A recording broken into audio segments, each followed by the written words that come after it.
আজ 15ই আগস্ট 2025, ভারতের ৭৯তম স্বাধীনতা দিবস।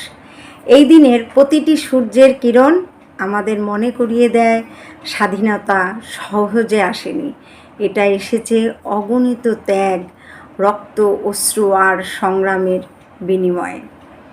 1947 সালের এই দিনে আমাদের পূর্বপুরুষরা শৃঙ্খলের বন্ধন ছিঁড়ে শত্রুর হাত থেকে ছিনিয়ে এনেছিলেন এই স্বাধীনতা।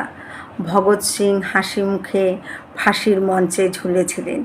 নেতাজি সুভাষচন্দ্র বসু দূর দেশে গড়েছিলেন আজাদ হিন্দ ফৌজ।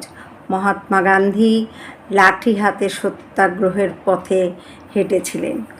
আর অসংখ্য নামহীন বীর যাদের কাহিনী ইতিহাসের পাতায় লেখা নেই, তারাও প্রাণ দিয়ে গিয়েছিলেন একটাই স্বপ্ন নিয়ে, একদিন ভারত হবে স্বাধীন। আজ আমরা স্বাধীন, কিন্তু প্রশ্ন হচ্ছে আমরা কি সেই স্বাধীনতার মূল্য দিচ্ছি?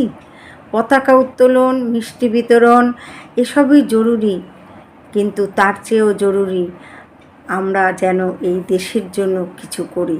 স্বাধীনতা মানে শুধু নিজের জন্য বাঁচা নয়, বরং নিজের দেশকে এগিয়ে নিয়ে যাওয়ার দায়িত্ব নেওয়া।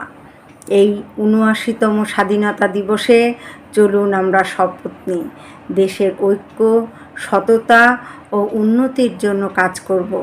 ধর্ম, ভাষা, জাতি সব বিভাজনের দেয়াল ভেঙে দেব, আর তেরঙ্গা পতাকাকে শুধু কাপড় নয়, মাতৃভূমির প্রতীক হিসাবে হৃদয়ে রাখব। জয় হিন্দ, ভারত মাতা কি জয়।